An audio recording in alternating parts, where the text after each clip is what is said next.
Olá, estudantes, sejam bem-vindos à nossa aula de hoje. Hoje vamos falar sobre o ciclo do ouro.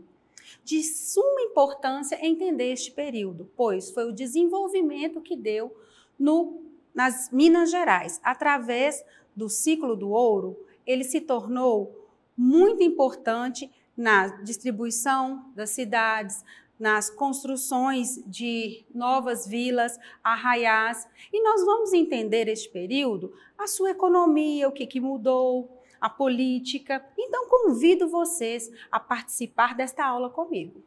O ciclo do ouro foi um período do século XVIII, em que a extração do ouro foi a atividade econômica mais importante do Brasil, no final do século XVII.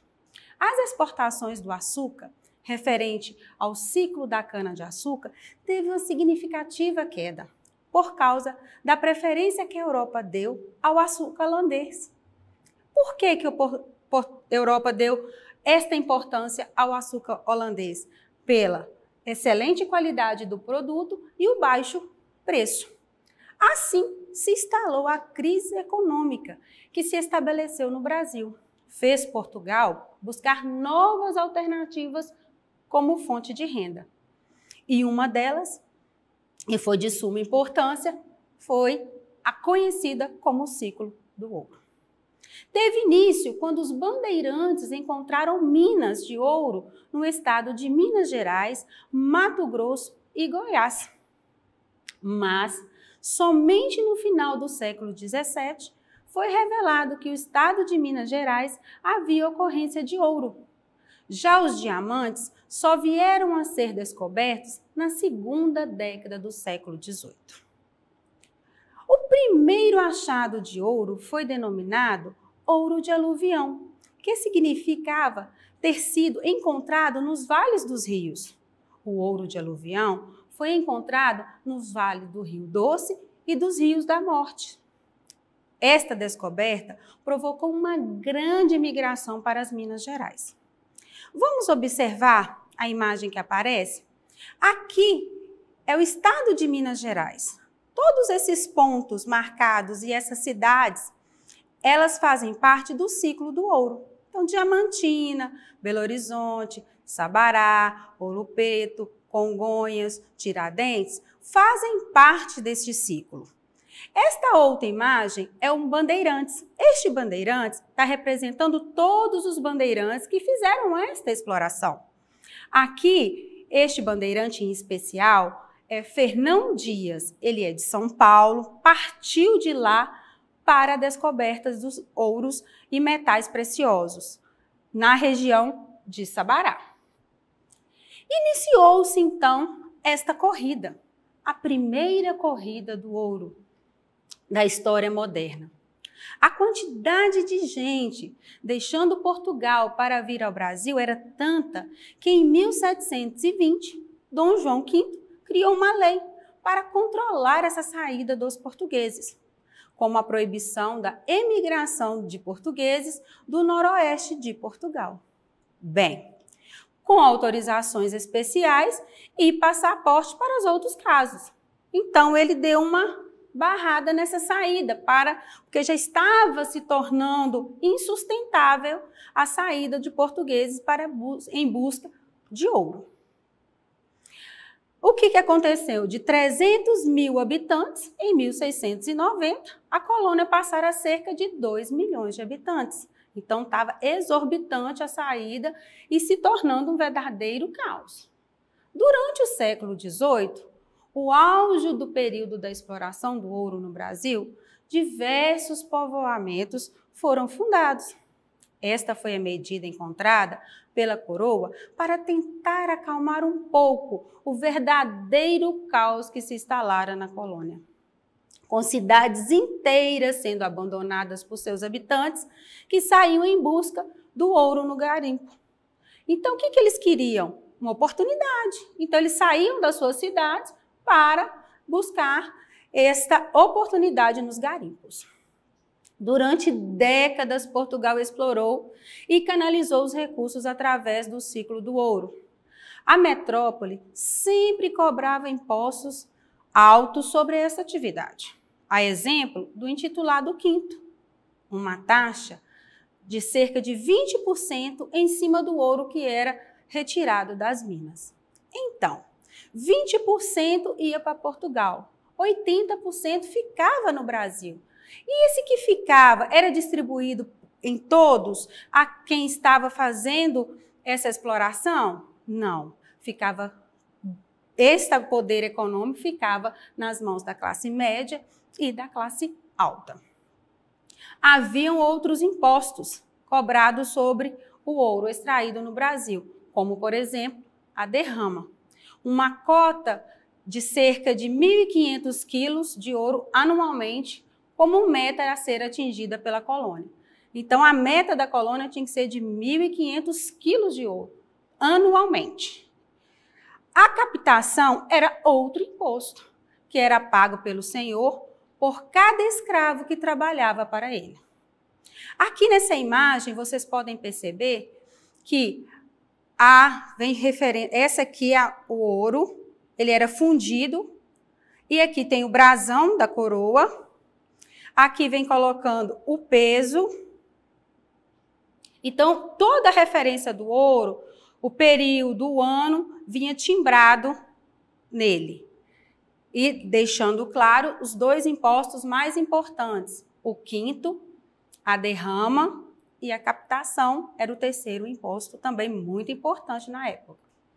O ciclo do ouro atingiu o ápice no decorrer do século XVIII, quando promoveu um crescimento excepcional do fluxo de mercadorias e de pessoas nas áreas exploradas. Além de um bom desenvolvimento econômico, muitas cidades surgiram e outras tantas cresceram durante o ciclo do ouro. Além de várias atividades comerciais e construções de instituições de diversos locais. As cidades mineiras de Mariana, Tiradentes, Ouro Preto são exemplo disso. Enfim, o ciclo do ouro foi responsável pela transferência do centro comercial da região Nordeste, por causa do ciclo da cana-de-açúcar, para a região Sul e Sudeste, por causa da exploração de minério. Então, naquele período, na região Nordeste, ficava localizado o centro comercial, onde o maior produto explorado era açúcar. Depois, passou para a região Sul, nas Minas Gerais, por causa do ouro. O ouro foi ficando cada vez mais escasso a partir da segunda metade do século XVIII. Mas, mesmo assim, Portugal manteve a mesma cobrança de impostos sobre o metal precioso. Com o intuito de arrecadar mais impostos, Portugal decretou literalmente a derrama. Era obrigatório. Um imposto que obrigava toda a região aurífera, a região extratora de ouro, a guardar cerca de 1,5 tonelada de ouro anualmente e a entregar a Portugal. Então, o que acontece? Eu falei com você anteriormente. A derrama se tornou obrigatório e Portugal não abria mão. E tanto que aparece essa charge. Não tenho mais nada, porque o Brasil é quem está de cabeça para baixo e os portugueses retirando tudo. Então, estava escasso o ouro e eles continuavam retirando. As revoltas. Então, muitos impostos, muita má condição de vida. O que ia acontecer? Revoltas. Agora nós vamos conhecer quais foram elas e como ocorreu. As revoltas do ciclo do ouro, fatos como a cobrança de impostos exorbitantes, punições, também a fiscalização intensa da coroa portuguesa deixaram a população muito revoltada. Por isso, aconteceram vários movimentos de rebelião. Como? A primeira, Guerra dos Emboabas, aconteceu entre os anos de 1707 e 1709, nos estados de Minas Gerais. A principal causa do movimento foi o embate entre os paulistas e os portugueses, que brigavam pelo direito de explorar o ouro nas regiões das minas. Vamos ver agora a revolta de Filipe dos Santos. Foi um movimento que ficou conhecido também como a Revolta de Vila Rica. e aconteceu no ano de 1720, em Vila Rica. A principal causa do evento foi a insatisfação da população, dos comerciantes e dos proprietários por causa da rigidez na fiscalização portuguesa, os impostos altos e nas punições. Essa vocês conhecem bem, já estudamos em aulas anteriores. Inconfidência Mineira. A Inconfidência Mineira foi um movimento que ficou conhecido também como Conjuração Mineira e aconteceu no ano de 1789, nos estados de Minas Gerais. Foi considerado um movimento separatista, pelo fato de ter a intenção clara de separar Brasil de Portugal. E é um fato importante no período colonial. Por último, vamos conhecer a Conjuração Baiana. Foi um movimento que ficou conhecido como Revolta dos Alfaiates e, recentemente, também foi chamado como Revolta dos Búzios. Ela aconteceu no ano de 1798, na então capitania da Bahia, no Brasil, colônia. Essa exploração aurífera possibilitou ainda um enorme crescimento demográfico e um estabelecimento de comércio e de mercado interno, uma vez que os produtos da colônia não eram mais apenas exportação, como ocorria no açúcar, tabaco do Nordeste, e fez com que surgisse a necessidade de uma produção de alimentos internos, que pudesse suprir as necessidades dos novos habitantes. Então, o ouro chegou. Ele é o produto mais explorado neste período. Com isso, veio uma série de pessoas deixando as colônias para a região das minas. Isso ocasionou o quê? Más condições de vida de primeiro momento, mas também a necessidade de moradia, a necessidade de alimentos. Então, houve essa escassez. A demografia fez um boom e trouxe outras necessidades dentro desta população nova que ali habitava. O aspecto importante da explosão demográfica provocada pelo período de exploração do ouro no Brasil colônia foi a questão do desenvolvimento de uma classe média compostos por artesãos, artistas, poetas e intelectuais, que contribuíram para o grande desenvolvimento cultural no Brasil naquela época.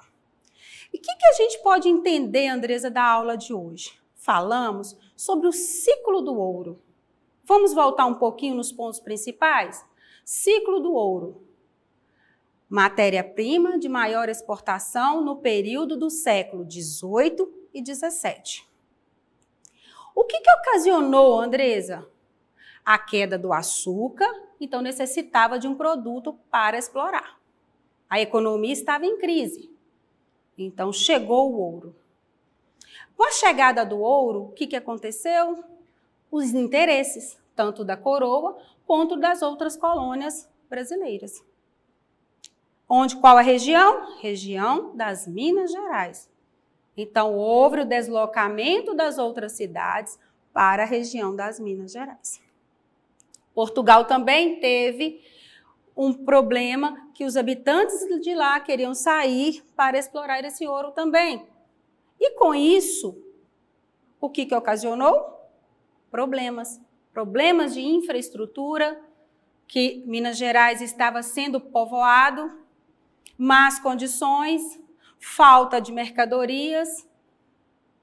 Aí começaram a nascer os arraiais, as vilas. E depois nós vamos perceber essa transformação no decorrer das nossas aulas. Então agora chegamos ao fim de mais uma aula. Espero que todos tenham gostado.